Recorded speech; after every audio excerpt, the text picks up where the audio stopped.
Well, hi everyone. My name is Sarah, and I'm a current genetic counseling student, and I run the Instagram at A Girl in Her Genes. And I'm super excited today to be joined by Kit Church. Kit and I met in college when we were both interested in genetics, and Kit went on to get her master's of public health genetics from Pitt and now works as a research coordinator. And I'm super excited to get to talk to her today as we celebrate Public Health Genetics and Genomics Week and get to learn more about the field from her. So thank you for being here, Kit. Thank you, Sarah. I love Public Health Genetics Week, and I'm excited to talk some. Yeah, I came up with some questions for us, but if there's anything I don't mention or you want to bring up, please feel free to because I'm really excited to learn from you. Perfect. Cool. So my first question is how would you describe public health genetics and genomics to someone who's unfamiliar with the field? Let's see. Um, I come into this a lot actually, because as you might know, there's only two programs for public health genetics in the United States. So pretty often, someone will ask me, what does that degree mean? And I like to say that it's kind of the application of genetic knowledge and testing for the broader public health. So, for instance, I know that literally just sounds like I'm repeating the title, but for instance, lots of times we'll think of genetic testing in terms of personal health, like medical genetic testing and things like that. Whereas public health genetics uses genetics knowledge and testing for broader health. So that might include like newborn screening is a great example, where we do testing early for newborns for certain conditions that can be preventable, or cascade screening or things like that. Not just screening and tests, though, also this wider education on genetics and how it affects individual and group health. So yeah, that's how I kind of explain how public health genetics works and relates and is important to our society as we move more into using genetics in healthcare. Yeah, I love that explanation, especially talking about newborn screenings. I think that's something that people who've had children before might be able to be familiar with and kind of have a latching point to know what you're talking about. For sure, yeah, yeah. And it's interesting to look into genetic or to newborn screening. Because like before I started, I knew newborn screening was a thing, but I didn't really understand how it's different between states and what conditions are screened for and like the different reasons that we screen for these conditions. And it's a great, very successful example. Yeah, it's super successful, and I think it's really interesting, like how you said, I also didn't know it differed between states and like what goes into getting something on a newborn screen. So it's just a really, really cool example. Sure, yeah. Could you talk about your journey from when you initially became interested in genetics to now working in the public health genetics field? Absolutely, yeah. So as you well know, Sarah, I became interested in genetics in undergrad. I actually started out as a business major in undergrad, because I didn't really know what I wanted to do. I thought I might want to start a nonprofit, something like that. But I missed science and I really missed biology. So I started in biology and just really grasped onto the genetics concept. I found that to be the most interesting to me, as well as developmental biology, and kind of how those work together. So I knew I wanted to do something that was helping people, going back to like that nonprofit background, and like helping the broader population, as well as something related to genetics because I found it so interesting and it's such like a relevant aspect in our society today. So initially, the first thing that I found through a quick search was genetic counseling. So for a long time, I was like, I want to be a genetic counselor when I get out. As anyone who has applied to genetic counseling schools know, it's very competitive, very difficult. But through that, I ended up finding the public health genetics program at Pitt. And it sounds silly to say, but I don't think I really realized what public health actually was itself, or I might have gone into that earlier. But of course, I started doing some research, ended up finding Public Health Genetics Week before applying, and was like, oh, this whole world exists. That's exactly what I want to do. Um, like, help people understand genetics more, help them apply it to their own health and their family's health and things like that.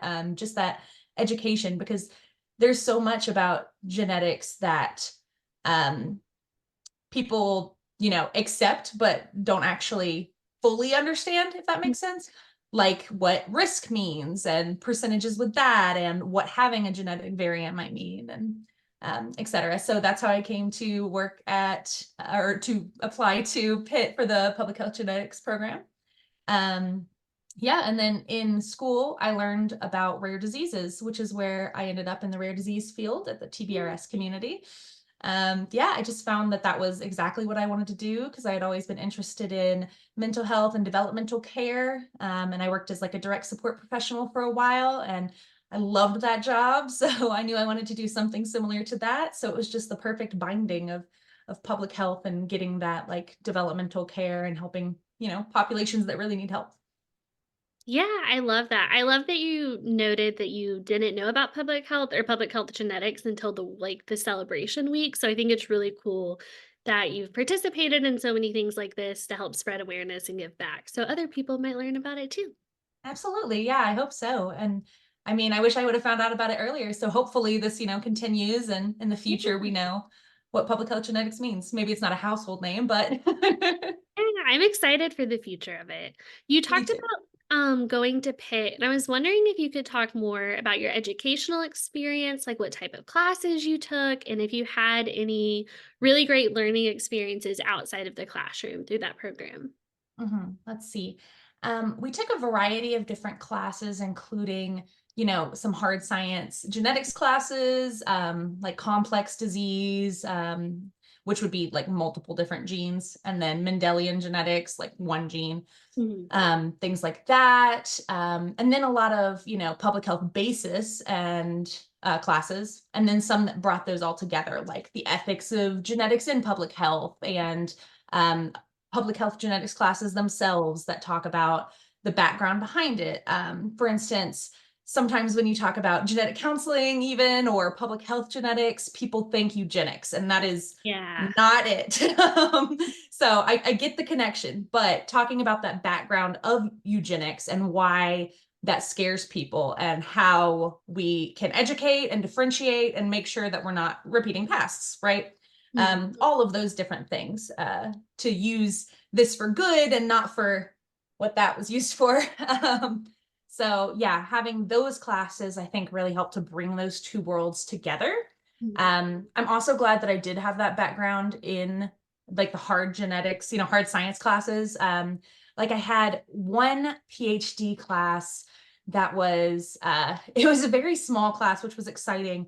And we had different like doctors from the UPMC, University of Pittsburgh Medical Center, Mhm. come and talk to us about specific conditions that they treated. And that was really exciting to see because then we got like very in depth into specific Mhm. knowledge about disorders and how you can identify them early and things like that. So that was really cool. And then I think the internship process was probably my favorite of um, the the classes that I had, which of course is high bar, but I had two different internships. So I worked with the TBRS community for one, and then for the other, I did some cold calling, and I had worked with clients with mitochondrial disease in the past. And so I reached out to the United Mitochondrial Disease Foundation, and they ended up taking me on for an internship there. So it was really exciting to see, like with TBRS community, we represent 350 patients that have been identified worldwide. And then with UMDF, they represent many different mitochondrial diseases. So seeing that difference between, large scale that kind of support other organizations and have this massive population and planning for that.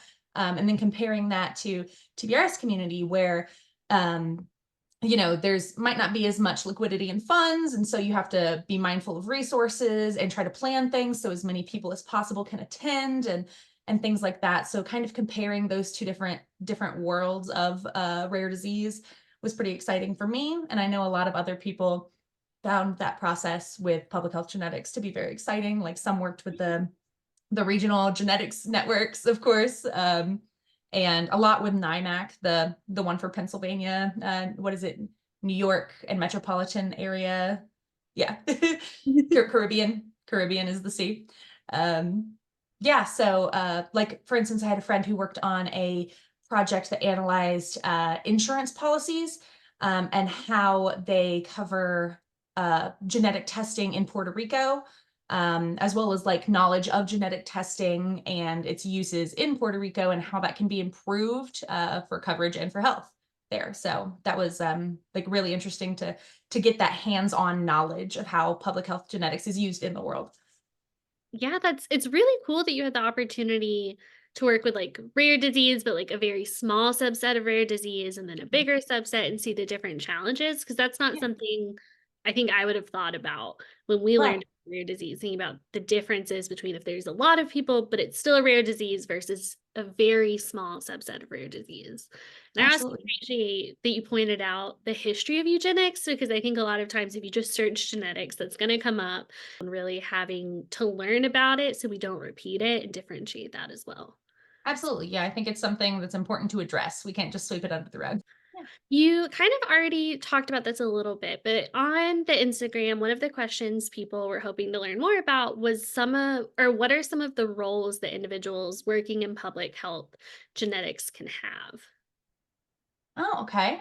There are a variety of roles. Mhm. Yeah, for instance, I was talking with my partner when I first was like, do I want to do genetic counseling or do I want to do public health genetics? I can't decide. And one thing about public health genetics is it's a very wide degree. Like there's not one profession that you're going for. I mean, of course, with genetic counseling, it's way broader than that as well. But you get my point. It's not Mhm. just like you're going for this profession. It's like you're going to do something with health genetics, and there's a myriad of different things you can do with that. Um, so for instance, there's something, in my job, for instance, I work as a research coordinator at the moment. It's at a small group though, so I end up doing a lot of program management and things like that. Genetics education with families, because we don't have a lot of resources for that. And of course I have that. It's always interesting to talk with families and see like what they have learned about genetics. And of course, some of them have spoken with genetic counselors and have had a positive experience with that. And then some live in more rural areas or, outside of the United States and don't have that access. So it's been great to, get to do that. But then, of course, there are other positions like education and outreach positions, where you can not necessarily just rare disease, but also common disease or something like that. Um, you can create these educational resources for genetics and do a lot of population outreach, whether in person or virtually, things like that to try to, make public health genetics more prevalent, kind of like what we're doing here now, but on a larger scale, right? And then there's many other positions that can take this into account as well, because they're, like we mentioned before with newborn screening, each state has their own rules for that. Like there are some that all must adopt, but then there are others that they have themselves, right? So you can work with your state's regional or your state's network. Let me start over. So you can work with your state's newborn screening project. And lots of times there might be a council on this. You can be involved with that, things like that. You can work with your local public health department, because with genetics and health coming up so much, it's become a very relevant topic in lots of areas, especially bigger metropolitan areas. I know people who work at hospitals, who kind of offer that like program management for their genetics testing, as well as anything else that comes along with that, whether it be education for the hospital clientele and things like that, or offering their expertise when it comes to changes within the hospital, right? Because of course doctors have so much to learn, and there's so much we're learning every day about genetics. So it's really hard to keep up to date on some of those like smaller aspects that you wouldn't see every day in a clinical setting. So there are lots of different jobs like that. You can work in policy, of course, if that's something that interests you. That's a big avenue in public health genetics as we're moving forward. So yeah, there's a myriad of different things. And I'm sure there are some positions that I'm not thinking of, but of course, working with industry. Lots of times there might be like a patient expert or a genetics expert or something like that. That's more of like a business role for them moving forward with genetics. For instance, I know a lot about rare disease, so of course I'm going to bring that up, but there are rare disease specialists at like pharmacological companies, pharmacological pharma companies that can like kind of help with, taking on new projects and understanding, working with rare diseases and patients as partners, and kind of facilitate that.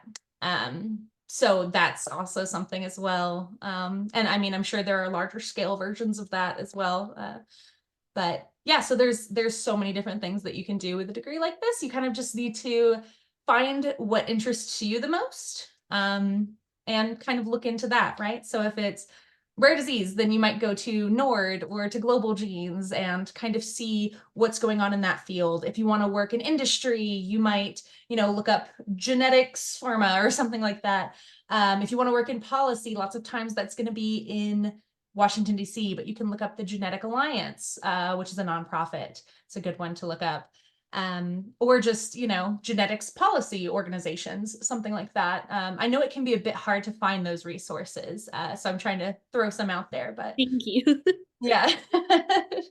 Yeah, that's so cool that there's so many different opportunities coming from the same degree. I think that's a really exciting opportunity for people who are interested in genetics. Absolutely, yeah. And it can be, there's definitely times when I've felt overwhelmed by that because it's Yeah, like, that's a good I'm point. interested in this and this and this and this. So how do I do all of these things? Yeah, but it's just something you kind of like figure out as you go along, and can kind of identify what pieces you would like to do in your career and what positions would fit you well. And of course, like there's always opportunities for doing something else in the future with public health genetics because it's always growing. It's a growing industry. So Yeah, that's so exciting. Could you talk about what, since it's such an interesting degree where you can do so many things with it, maybe some of like the core skill sets that you come away from after you have that degree? hmm, let me see. I would say you definitely come away with a good foundation in education and genetics communications, which I think is very important. I found that to be the public health genetics communications to be one of the most important classes for me, just because it's very easy to, try to communicate what you know, and to you it makes complete sense, right? But when you're trying to communicate to a broader audience, just understanding what they know and what they don't know, and how you can communicate most effectively to help people understand, but also not feel overwhelmed by a huge block of text that they've Yeah. never experienced before, any of that information, right? So I thought that that was a very important aspect, that you kind of walk away with. Another is, this knowledge of how current public health genetic systems work. Mhm. So for instance, with public health genetics policy, knowing some of the background for that, like with GINA. For those who don't know, GINA is the Genetic Information Non-Discrimination Act. And basically it says that insurances can't take your genetic information and charge you more based on that. Um, and, things that go along with that as well. So that's a very important act, and just knowing that background and, what's going on in policy, because that's going to affect everything else. Kind of knowing this background of, newborn screening, which has been happening since the 60s, and how we're continuously improving that and adding on upon that. And I think it's just really important to know all of these background things that you wouldn't normally think about.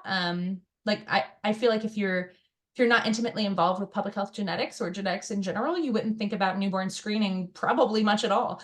But it's like a very important, process that we've developed over time, and now can treat conditions and make them way easier to deal with later on, if not curing them. So I think that's very important. Also having just this background knowledge of identification of disease and how that process works, whether that be through genetic testing, initial genetic testing, or identifications of symptoms first and then genetic testing. Kind of knowing how this progress or process works kind of helps to understand how we can make that process work better, how we can help those that are being left behind, things like that. Because of course, there's always going to be people who, for whatever reason, either their symptoms aren't prevalent enough, or they're attributed to something else incorrectly, or what have you. They don't end up getting that genetic testing, so they don't have those resources, or they do get genetic testing and there's not a known disorder for the gene that they think is causing this, right? So basically having, this background of this process helps us to know, how can we help these people who have had genetic testing, but still haven't reached the end of their genetic odyssey, their diagnostic odyssey. Like, what can we do for them moving forward? Or how can we better identify people with disorders that we can help? What programs can we put in place that'll help us to identify these people that could, need that additional help? For instance, with like colon cancer screening, doing that, cascade of, this family member has colon cancer, so it's likely that these might, so we're going to screen them, and then if someone there does, we'll screen them, and going on forward. That way, they can have those regular checkups to ensure that they're not developing that cancer, right? It's amazing to like know that process and be able to build upon it to make sure that things that could be more preventable or could be treatable are. So those are the big three things that I would say. I know I rambled a little bit, but Those were great examples. And I loved how you talked about the skill of like communicating genetic information because it may make sense to you, but you don't know the other person's lived experience. I love that you pointed out like really tailoring it to the patient or the family who you're working with and just supporting them. So I think that's just a lovely skill. I love that you brought that yeah. up.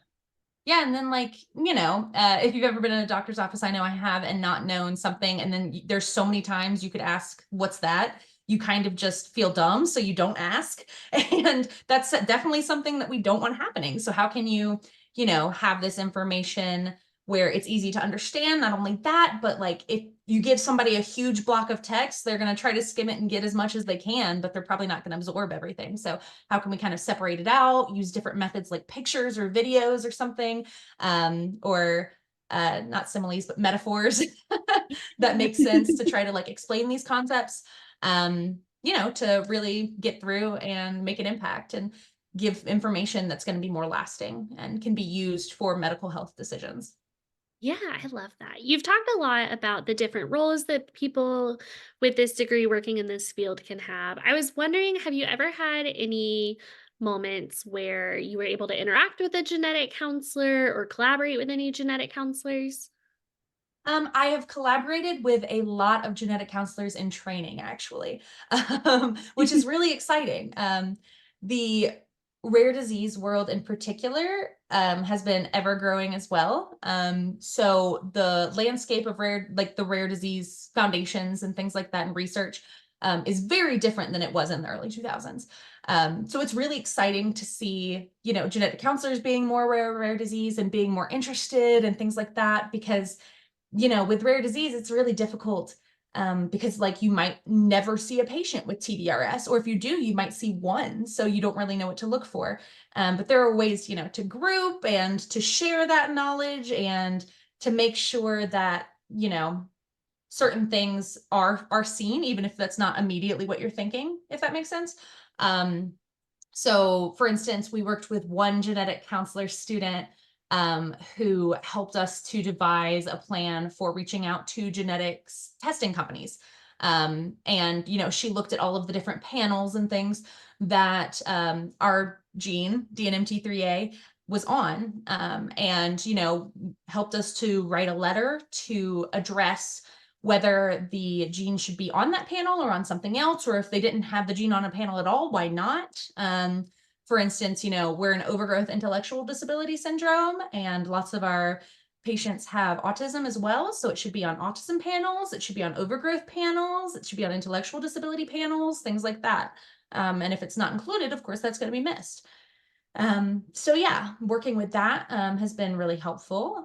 Working with a genetic counselor student to create educational pamphlets. We did that. That was actually with our collaboration project, the Overgrowth Syndromes Alliance. But she was super helpful in, you know, helping us to narrow all of this information down and communicate it in an appropriate way to the audience and identify where would be the best places to share this information. Like, is it your primary care office, or is it, these larger offices? Is it with clinicians, or is it with families, things like that? So that was an exciting experience. And then, of course, forgetting. Oh, and then, of course, I'm actually working with a genetic counseling student from the University of Rutgers right now, or Rutgers University, I should say, who is helping us to write our disease concept model. So that's pretty exciting. She's done some background literature review to see what's currently in the literature, but then of course she's taking the patient perspective into it as well and treating them as partners by asking, us, is there any anecdotal evidence that's not shown in the literature? And how can we capture that so people know about that? How can we do interviews of families and really get their voice out there? So that's been really exciting, and I'm excited to see that finish up at the end of this year. We have had lots of our family members work with genetic counselors, and we have sent them letters as well, to ask for more information or things like that. Let them know that we're here if they need to like send people with TBRS our way, things of that nature. But I haven't interacted otherwise a lot in person with genetic counselors, but that's probably largely due to the fact that we're a pretty small organization. So we're pretty spread thin sometimes. So I think our experience working with genetic counselors has been very, very good and very exciting. And I've always found that they're interested to learn more from patients and, to learn how they can better interact with patients, which is all you can ask for. It's wonderful. Yeah, thank you for sharing that. It's cool to hear those examples where y'all were able to come together and collaborate and bring different perspectives for meaningful care for patients. So that's really cool to hear. What are ways you think that like the genetic counseling profession could provide support for you guys? Hmm. So I do think it's pretty difficult for genetic counselors themselves, Hmm. because they deal with so much, so it's a whole lot um, of put on their shoulders, I should say. But I do think that, communication with rare disease programs in the state and federally is important, of course. I think that it would be great if there was more of a guideline for how, rare and we call them common genetic diseases can kind of work with genetic counselors to get information out there, to find how to best support the patients that, are identified. And, also I've always found that the genetic counselors that I've talked with and worked with have been really good about taking patient and family feedback into account for, I didn't understand this point. Here's maybe how can we explain this better, or something of that nature. And I think, continuing to do that is of utmost importance to make sure that you're, able to communicate with a variety of different people in a way that makes sense. And those people aren't, feeling stupid for asking questions or something like that. Not that I've ever had that experience with a genetic counselor, but I think it's a good thing to keep in mind for sure, to keep asking those questions and keep reaching out and keep trying to just support, national and state efforts as much as possible. Yeah, thank you for sharing that. I was also wondering, are there any challenges that individuals working in this field may face? That I realize there are lots of different jobs that you can have with this degree, so they may be different. But if there's any kind of like challenges you've run into just kind of working as a research coordinator, or if you heard from any of your peers. Let's see. I would say, I kind of mentioned this before, but I would say sometimes it's a bit difficult to find what you're looking for in a position. Okay. Not that they don't exist, just they don't always have the name you think they might.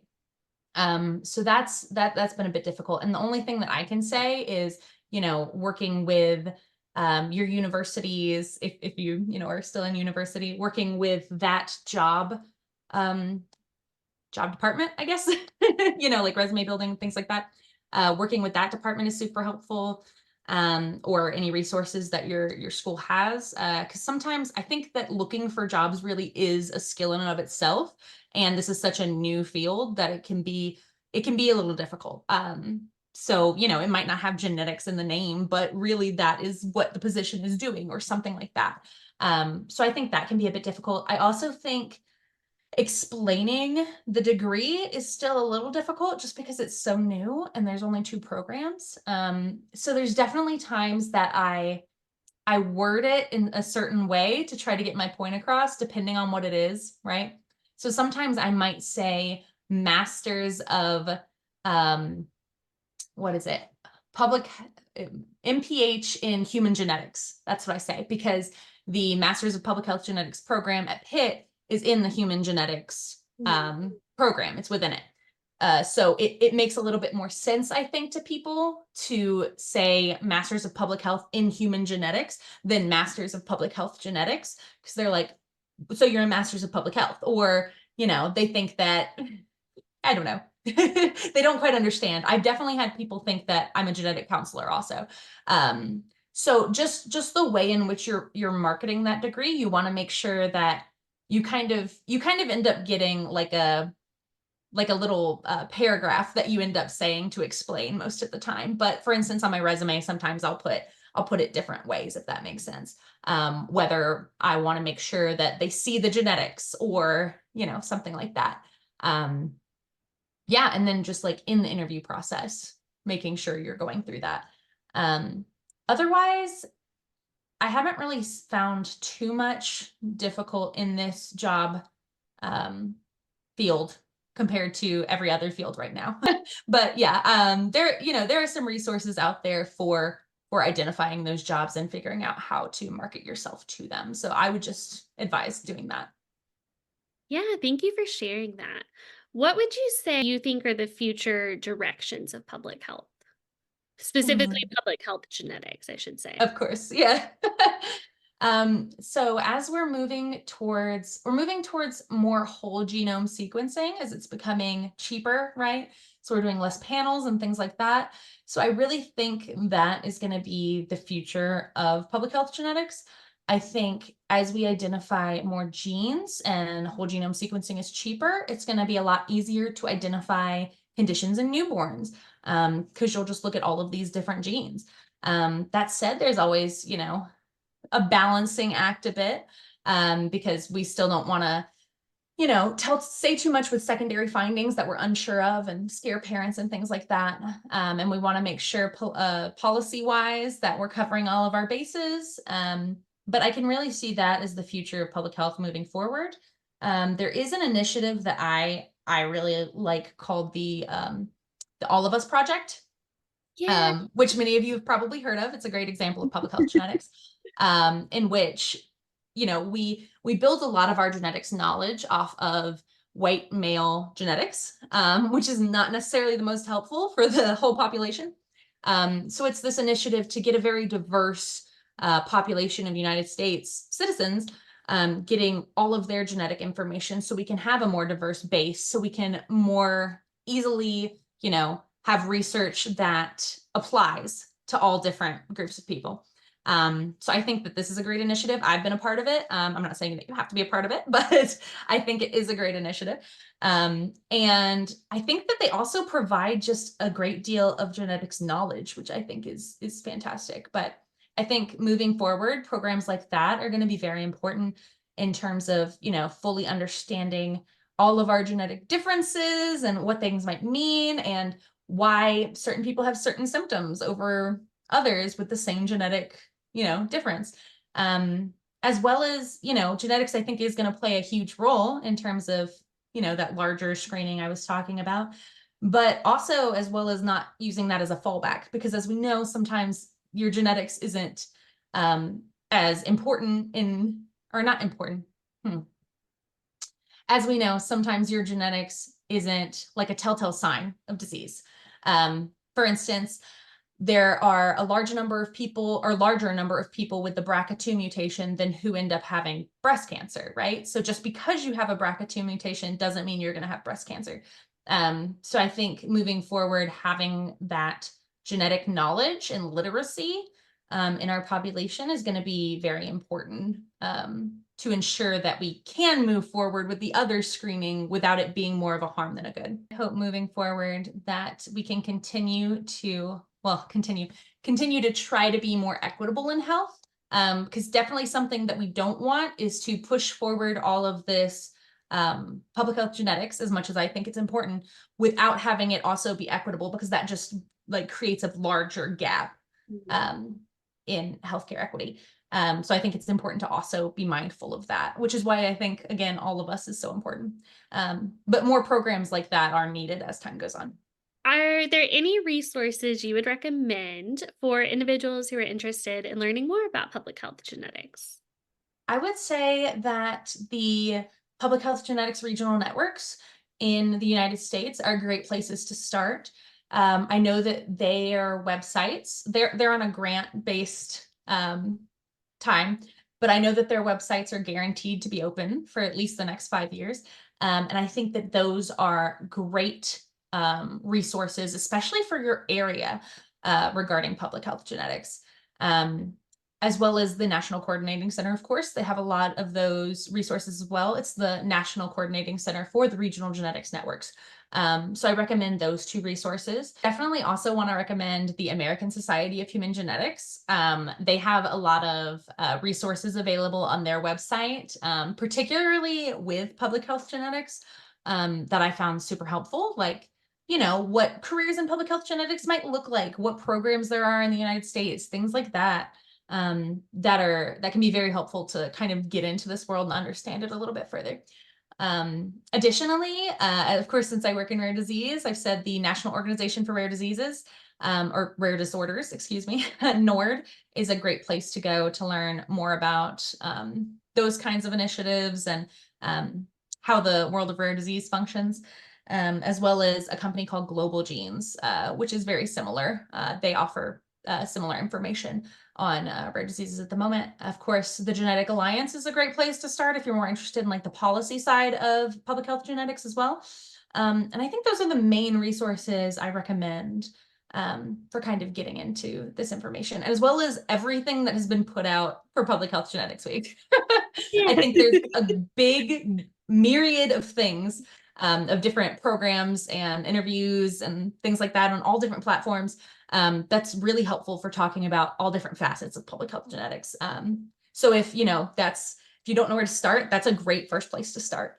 Yeah, then they'll be on all types of social media, Reddit, Instagram, YouTube. So any type of way that you best can absorb content, there's something there for you. Yeah, thank you for sharing those. One thing I was interested is, what would you say is your favorite thing about working in this field? Hmm. I guess my favorite thing is probably that I really enjoy the subject matter. I really, I'm interested by genetics, and I want to, be able to use this knowledge of genetics, and as I'm learning more about genetics, use that as well to help people. And I really enjoy the impact that I feel like I'm making. Like, there's not a day, even if I'm doing, something that's a little less fun task, there's not a day where I'm like, am I making an impact? Is there a reason for this? Which is really something to say. Because even if there's tasks I don't like, it's like, doesn't feel as bad when it feels like I'm actually making an impact on the health of others and the knowledge of others. So that's probably my favorite part about working in this field. Yeah, kind of twofold, getting to do what I love and getting to help people. Yeah, thank you for sharing that. You can definitely see like your passion for the field, and I love that. My last question is, do you have any advice for individuals who are wanting to work in this field? I would definitely say that it's good to, get on those resources I mentioned early to try to, or to kind of figure out more about public health genetics as it is now. I mean, even just learning separately about public health is kind of important to understand how those genetics are being implemented, if that makes sense. And yeah, just getting an idea for that landscape is important. It kind of helps to understand how things work, because they're all very interconnected. Like, even though I don't work personally with policy, I end up staying up to date on policy quite a bit because it's important in my field. So that would be the first thing that I would suggest. I'd also suggest keeping an open mind in terms of like career paths, because like I said, there's no specific title, right? So I'm not saying just take any job, but what I am saying is there might be a lot of jobs out there that you aren't aware of that are doing exactly what you want to do. If that makes sense. Like lots of positions that, involve doing, education and outreach with public health genetics or things like that.